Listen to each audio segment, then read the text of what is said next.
കട്ടപ്പന ഉൾപ്പെടെ Ayush health and wellness സെന്ററുകൾ ദേശീയ നിലവാരത്തിലേക്ക്. പദ്ധതിയുടെ ഭാഗമായി വിദഗ്ധ സംഘം കട്ടപ്പന ഗവൺമെന്റ് ആയുർവേദ ആശുപത്രിയിൽ സന്ദർശനം നടത്തി.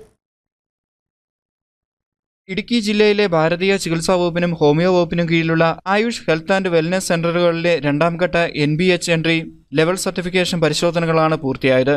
സെപ്റ്റംബർ 26-27 തീയതികളിലായി ആലക്കോട്, ഉടുമ്പന്നൂർ, കുടയത്തൂർ, പൂപ്പാറ, പച്ചടി, കട്ടപ്പന എന്നീ ആയുഷ് ഹെൽത്ത് ആൻഡ് വെൽനസ് സെന്ററുകളിലും നാരകക്കാനത്തുമുള്ള ഹോമിയോപ്പതി വകുപ്പിന്റെ ആയുഷ് ഹെൽത്ത് ആൻഡ് വെൽനസ് സെന്ററുമാണ് ദേശീയ നിലവാരത്തിലേക്ക് ഉയർത്തുക.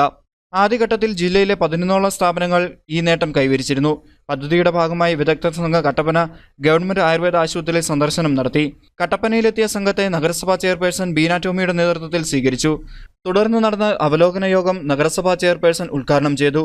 ആയുർവേദ ആശുപത്രിയിലെത്തുന്ന പ്രായമായവർ ഉൾപ്പെടെയുള്ള രോഗികളെ സ്വന്തം കുടുംബത്തെ പോലെ പരിചരിക്കുന്ന ഡോക്ടർ സന്ദീപ് കരണിന്റെ സേവനം മാതൃകാപരമാണെന്ന് ബീന ടോമി പറഞ്ഞു. നമ്മളുടെ കട്ടപ്പന നഗരസഭയ്ക്ക് ഇതുപോലെ അവാർഡുകൾ കിട്ടുക എന്നുള്ളത് ഞങ്ങളുടെ ഭരണസമിതിയെ സംബന്ധിച്ചതും ഏറ്റവും വലിയൊരു കാര്യമാണ്. അപ്പൊ ഇവിടുത്തെ സേവനങ്ങൾ എന്ന് പറഞ്ഞാൽ ഡോക്ടറുടെ ഏറ്റവും മഹത്തായ ഒരു കാര്യം ഞാൻ കണ്ടത് പാലിയേറ്റീവ് കെയറിൽ ചെന്ന് അവരെ സംരക്ഷിക്കുക, അല്ലെ അവർക്ക് വേണ്ടുന്ന സംരക്ഷണങ്ങൾ നൽകുക.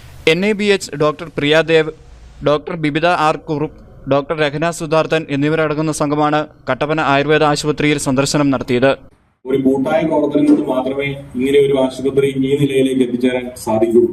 അപ്പൊ അതിന്റെ വ്യക്തമായ തെളിവാണ് ഇന്ന് രാവിലെ ഇവിടെ ഇത്രയും ആൾക്കാർ വന്നതും ഇവരെ പറഞ്ഞ ഓരോ കാര്യങ്ങളും അതിൽ നിന്നും മനസ്സിലാക്കാൻ സാധിക്കുന്നത്. എന്തായിരുന്നാലും ഈ ഒരു ടീം വർക്കിനെ ഞാൻ ഹാർദവമായി സ്വാഗതം ചെയ്യുന്നു. അതിലേറെ നിങ്ങളെ ഓരോരുത്തരെയും ഞാൻ അഭിനന്ദിക്കുന്നു. News bureau, Kattappana. ഇനി ലോ പ്രൈസിൽ ഹൈ റേഞ്ച് ഓണം. ഏറ്റവും പുതിയ കളക്ഷൻസ് ഏറ്റവും കുറഞ്ഞ വിലയിൽ. High range home appliances.